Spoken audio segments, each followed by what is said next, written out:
Mukunda jewellers మొట్టమొదటి factory outlet ఇప్పుడు కూకట్పల్లి, కొత్తపేట్, సోమాజిగూడ మరియు ఖమ్మంలో. నమస్తే డాక్టర్ సరళ గారు. నమస్తే Usha. Thank you so much. అడగగానే నో చెప్పకుండా ఇంత దూరం వచ్చినందుకు థ్యాంక్ యూ సో మచ్. నాకు తెలుసు డెలివరీలతో చాలా బిజీ ఉంటుంటారు. హాస్పిటల్ చుట్టూ జనాలు ఎలా అంటే ఇంట్లో మనిషిలా ట్రీట్ చేస్తూ ఉంటారు కాబట్టి ఆ విధంగానే అటాచ్ అయి ఉన్న పేషెంట్స్ చాలా ఎక్కువ మంది అని చెప్పొచ్చండి మీకు. Thank you so much. Wonderful service మీది. ఎన్నో నార్మల్ డెలివరీస్ చేస్తూ హస్తవాస్య మంచిది అన్న పేరుని పొందారు అంటే చిన్న విషయం కాదు. నా చిన్నప్పుడు ఎప్పుడో వినేదాన్ని నేను ఈ డాక్టర్ హస్తవాస్య మంచిదని. ఈ మధ్యకాలంలో నేను ఎక్కడ వినలేదు. ఫర్ ద ఫస్ట్ టైం హస్తవాస్య అన్న పేరు నేను మీ పేరు ముందు వినడమే జరిగింది. నిజంగా గ్రేట్ఫుల్ అండి. Thank you so much. Thank you Usha garu. Pleasure is mine actually. So Suman TV రెగ్యులర్గా వాచ్ చేస్తూ ఉంటా. సుమన్ టీవీ అంటే నేను అసలు కాల్ రాగానే చాలా హ్యాపీ ఫీల్ అయ్యా. ఎట్లా అయినా సరే అటెండ్ చేయాలని 1 వీక్ నుండి ట్రై చేస్తున్నా. ఎట్లా ఇవాళ కుదిరింది. Really happy, so happy. Thank you for inviting me here. Thank you ma'am. So చాలా మంది రెగ్యులర్గా అడిగే డౌటేనండి. ఉమెన్ లైఫ్ కనుక మనం తీసుకుంటే ఆడపిల్ల పుట్టినప్పటి నుంచి ఎప్పుడైతే టీన్స్కి వస్తూ ఉంటుంటారు, 11-12 స్టార్ట్ అవుతుంటుండో ప్రతి తల్లికి తెలియని ఒక గుబుల్ స్టార్ట్ అవుతుంది. మెచ్యూర్ స్టేజ్ అని మనం చెప్తూ ఉంటుంటాం. బట్ ఇప్పుడు టూ ఎర్లీ అయిపోయింది ఆడపిల్లల్లో చూసుకుని. ఎందుకంటే వాళ్ళకి హైజీన్ ఎలా మెయింటైన్ చేయాలి ఏంటి అన్నది అవగాహన కూడా ఉండదు. దేనివల్ల అంటారు అసలు? ఆ పీరియడ్ ఎర్లీ పీరియడ్ ఎందుకు అంటారు అసలు? రీసెంట్గా 3 days బ్యాకే నేను చూసాను అనమాట. 3rd class 8 years ఏజ్ తనది. 3rd classలో అంతే ఉంటాం కదా. 8 yearsలో తను మెనార్కీ అంటే మెచ్యూరిటీ వచ్చేసింది తనకి. అంటే తనకి ఏంటి అసలు మెచ్యూరిటీ అంటే ఏంటి, పీరియడ్స్ ఏంటి, అది ఏ అవగాహన లేదు తనకి. మదర్ ఏడుస్తూ వచ్చింది నా దగ్గరికి, మేడం ఇప్పుడు మెచ్యూర్ అవ్వడం ఏంటి అంటే తనకు కూడా ఐడియా లేదు. 8 years old 3rd class తన పక్కనున్న పిల్లలంతా చిన్న పిల్లలు. ఆ పిల్లల ముందు ఇది ఏంటి మేడం అసలు ఇది మెచ్యూర్ అయ్యిందా ఇంకేమన్నా వేరే ప్రాబ్లమా అని నా దగ్గర చూపించడానికి తీసుకొచ్చింది. సో ఈ మధ్య కాలంలో ఇలా ఎర్లీ మెనార్కీ చూస్తున్నాం అనమాట. 10 years బ్యాక్ 20 years బ్యాక్ మనము అరౌండ్ 12 years 12 to 15 years అలా మెచ్యూరిటీ వచ్చేది. అంటే అరౌండ్ 8th 9th క్లాస్లలో మెచ్యూర్ అయ్యేవారు. ఇప్పుడు 3rd class అమ్మాయి మెచ్యూర్ అయ్యింది అని తను ఏడుస్తుంటే అసలు మన సొసైటీ ఎటు వెళ్తుంది అని ఒక రకంగా బాధేసింది, భయం వేసింది నాకు కూడా. అంటే 5th classలో 4th classలో చూస్తున్నాం అనమాట. ఈ అన్నిటికీ కూడా main reason food, diet, then ఈ యాక్టివిటీస్ అంటే ఫిజికల్ యాక్టివిటీస్ తగ్గిపోవడం. ఆఫ్టర్ కోవిడ్ ఇంకా ఎక్కువైపోయింది. ఫిజికల్ యాక్టివిటీ టోటల్గా close and addicted to TVs and addicted to cells and social media addict అయిపోయి కిడ్స్ దగ్గర నుండి total family addicted. And diet also, diet మొత్తం కూడా స్విగ్గీ, పిజ్జా, స్విగ్గీస్ ఇవన్నీ అప్పట్లో ఎక్కడ ఉండేవి? స్విగ్గీస్ లేకుండే కాబట్టి కరెక్ట్ టైంకి మెచ్యూరిటీ ఉండేది. ఇప్పుడు ఇవన్నీ రావడంతో డైట్ అంతా కూడా ఆర్టిఫిషియల్ డైట్, ఆర్టిఫిషియల్ ఫుడ్ తీసుకోవడము. ఫ్రూట్స్, వెజిటేబుల్స్ పిల్లలు ఎవరు తింటున్నారు? ఫ్రూట్స్ కానీ వెజిటేబుల్స్ కానీ రెగ్యులర్గా మనము ఓల్డెన్ ఏజ్లో తినేటట్టుగా ఫుడ్ తీసుకుంటూ అండ్ యాక్టివిటీ బయటికి వెళ్ళి పిల్లల్ని ఆడనివ్వాలి. అసలు వాళ్ళకి స్వెట్ అనేది లేకుండా పోయింది. స్వెట్ లేదు ఆడడానికి. అసలు ఒక మదర్ ఒక ఫ్యామిలీలో పిల్లలు చదువుకుంటున్నారా, ఏం చదువుతున్నారో, వాళ్ళ క్లాస్లో వాళ్ళకన్నా ముందున్నారా, ఈ కార్పొరేట్ కల్చర్, కార్పొరేట్ స్కూల్స్ ఇవే తప్ప ఎక్కువ బయటికి వెళ్ళి ఆడుకొని ఇవ్వట్లేదు. మనమే ఆడుకొని ఇవ్వట్లేదు పిల్లల్ని. కంబైన్డ్ ఫ్యామిలీస్ ఎక్కడున్నాయి? అన్నీ ఇండివిజువల్ ఫ్యామిలీస్ అయిపోయి పిల్లలు ఆడుకోవడానికి తోడుగా లేరు.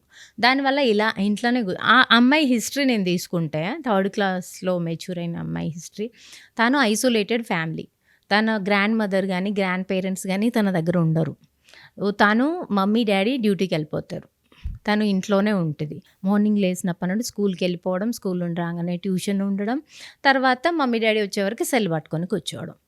ఇదే తన రొటీన్ అయిపోయింది తప్ప తన డైట్ ఏం తీసుకుంటుంది, బయట వెళ్ళి ఆడుకుంటుందా లేదా, ఇవన్నీ ఏవి లేదు. ఇప్పుడు లాస్ట్కి వచ్చి మనం ఏడిస్తే ఏం లాభం ఉంది? అప్పుడు ఇప్పుడు ఈరోజు వచ్చి 3rd classలోనే అయిపోయింది అని మనం ఇవన్నీ కూడా చేంజెస్ జరగాలి, గ్రాస్గా జరగాలి. మనం ఏదో పురోగతికి అని ముందుకెళ్తున్నాం కానీ అది ఏదైతే పురాతన కాలం ముందు ఉండేదో ప్రీవియస్ మన టైంలో మనం చిన్నగా ఉన్నప్పుడు కంపారిటివ్లీ బెటరే ఉండింది. ఇప్పుడు పిల్లలతో పోల్చుకుంటే ఆ పిల్లలది అన్ని అడల్టరేటెడ్ ఫుడ్. ఏ ఫుడ్ తీసుకున్నా ఊర్లలో కొంచెం బెటర్ ఏమో విలేజెస్లో. సిటీ కల్చర్, అర్బన్ కల్చర్లో మొత్తం కూడా ఈ క్రౌడ్ ఎక్కువ అయ్యేసరికి ఏంది జనాభా ఎక్కువ అయ్యే కొద్ది మజ్జిగ పలచబడుతుంది అన్నట్టుగా. అలానే ప్రతి ఫుడ్లో కూడా అడల్ట్రేషన్, ప్రతి ఫుడ్ న్యాచురల్ ఫుడ్ లేదు, నేచర్కి దూరంగా వెళ్తుంది, ఆర్టిఫిషియల్ ఫుడ్స్. దానివల్ల మొత్తము మనకి పిట్యూటరీ, హైపోతలమో, ఓవేరియన్ యాక్సిస్ అని ఉంటుంది అనమాట ప్రతి గర్ల్కి. బై బర్త్ యూట్రస్లోనే డిసైడ్ అయిపోతుంది. పిట్యూటరీ అంటే బ్రెయిన్లో ఉంటుంది, హైపోతలము, పిట్యూటరీ, ఓవేరియన్ యాక్సిస్. ఆ యాక్సిస్ యాక్టివేషన్ని బట్టి మనకి డిసైడ్ చేసి ఉంటుంది 12 yearsకి మెచ్యూర్ అవ్వాలి అని. దీన్ని మనం మిల్క్ దగ్గర నుండి, ఎగ్స్ దగ్గర నుండి, వెజిటబుల్స్ దగ్గర నుండి ఆర్టిఫిషియల్వి వాడడం వల్ల అండ్ ఫిజికల్ యాక్టివిటీస్ లేకపోవడం వల్ల ఆ బేబీ ఎర్లీగా మెచ్యూర్కి వచ్చేసింది. అసలు రైట్ ఏజ్ ఏంటండి? Right age 12 to 15 years mature అవ్వడానికి రైట్ ఏజ్. బట్ ఈ మధ్యకాలంలో 8 years నుండి చూస్తున్నాం, 8-9 yearsలో కూడా చూస్తున్నాం. సో అందరని కాదు, కొంతమంది మా పిల్లలు అలా తిన్నారు, అలా అవ్వలేదు అంటే ప్రతి ఒక్కరికి సిస్టమ్ లోపల అలాగే వర్క్ అవుతుందని గ్యారంటీ లేదు, గ్యారంటీ లేదు. ఎస్. సో ఫుడ్ కానీ దాంతోపాటు డైట్ అండ్ ఇంట్లో యాక్టివిటీ కూడా అవసరమై ఉంటుందని. పిల్లలు క్రౌడ్గా ఉండాలి అండ్ కంబైన్డ్ ఫ్యామిలీస్ ఉంటే ఇంకా అది అదృష్టం అనుకోవాలి. ట్రూ. కంబైన్డ్ ఫ్యామిలీస్ లేకపోయినా ఫ్రెండ్స్తో ఆడుకోవడానికి పంపివ్వాలి, మదర్ పంపించాలి, బయటకి ఆడుకోనివ్వదు, బయటకు పంపించరు. అదేంటో మా ఎదురింటి వాళ్ళతో ఈ కార్పొరేట్ కల్చర్ ఏంటిదో, పక్కింటి వాళ్ళతో మాట్లాడినా కూడా వాళ్ళదేదో పడిపోయినట్టుగా మాట్లాడుతున్నా డోర్లు మూసుకునే కల్చర్లు ఉన్నాయి. అంటే మాట్లాడితే దిగదుడుపు అన్నట్టు, హాయ్ చెప్పిన దిగదుడు, అట్లాంటి కల్చర్లో పిల్లలతో ఆడుకున్నా కూడా అదేదో తక్కువైపోతామేమో అన్నట్టుగా బిహేవ్ చేస్తుంటే వాళ్ళు పిల్లలకి ఇలాంటి చేంజెస్ కాక ఎలా వస్తాయి? ఇప్పుడు ఎర్లీ మెనార్కి రావడం వల్ల తను ఎర్లీగా బోన్ గ్రోత్ ఆగిపోతుంది. ఎర్లీగా అలా జరిగితే బోన్ హైట్ పెరగరు ఎక్కువ. మనకి బోన్ హైట్ మెచ్యూరిటీ వచ్చే టైంలో పీక్ లెవెల్లో ఉంటుంది అనమాట. సో ఎర్లీగా తనకి మెనార్కి రావడం వల్ల ఆ పీక్ లెవెల్ ఎర్లీగా రీచ్ అయిపోయి హైట్ ఎక్కువ పెరగలేరు, బోన్ స్ట్రాంగ్గా ఉండలేదు, మజిల్ స్ట్రాంగ్గా ఉండలేదు. తను ఎర్లీగా మెనోపాజ్ వస్తుంది, ఎర్లీగా ఓవేరియన్ ఫెయిల్యూర్ అయ్యే ఛాన్స్ ఉంది. ఎర్లీగా మెచ్యూర్ అయిన వాళ్ళు ఎర్లీగా మెనోపాజ్ వచ్చేస్తుంది వాళ్ళకి. సిస్టమ్ మొత్తం డ్యామేజ్, టోటల్ సిస్టమ్. పిల్లలు పుట్టడానికి late, infertility problems and strongness ఉండదు, బోన్ స్ట్రాంగ్నెస్ ఉండదు, మజిల్ స్ట్రాంగ్నెస్ ఉండదు, నార్మల్ డెలివరీస్ అవ్వవు. ఒకవేళ ఏదో IVF ఏదో కన్సీవ్ అయినా కూడా నార్మల్ డెలివరీ అయ్యే ఛాన్సెస్ తగ్గిపోతాయి. సో అసలు చిన్నప్పటి నుండే మనం మొలక ఇలా స్టార్ట్ అయిపోతుంది మనకి. అది ఓల్డ్ ఏజ్ వరకు అది ఇంటర్నల్గా సిస్టమ్ అలా డ్యామేజ్ అయిపోతుంది. మన గాడ్ ఎంతో పెద్ద గిఫ్ట్, మన బాడీని మన హీల్ చేసుకునే ఒక కెపాసిటీ, ఒక మిషన్ మనకి ఇచ్చాడు. ఆ మిషన్ని మనం ఖరాబ్ చేసుకుంటున్నాం. ఏదైనా మిషన్, ఒక సెల్ కొన్నామంటే దాన్ని ఎంతో కేర్ఫుల్గా చూసుకుంటాం, కార్ కొన్నామంటే ఎంతో కేర్ఫుల్గా చూసుకొని దానికి ఎప్పటికెప్పుడు రిపేర్లు చేస్తుంటాం. కానీ మన బాడీ విషయంలో మనం పట్టించుకోవట్లేదు.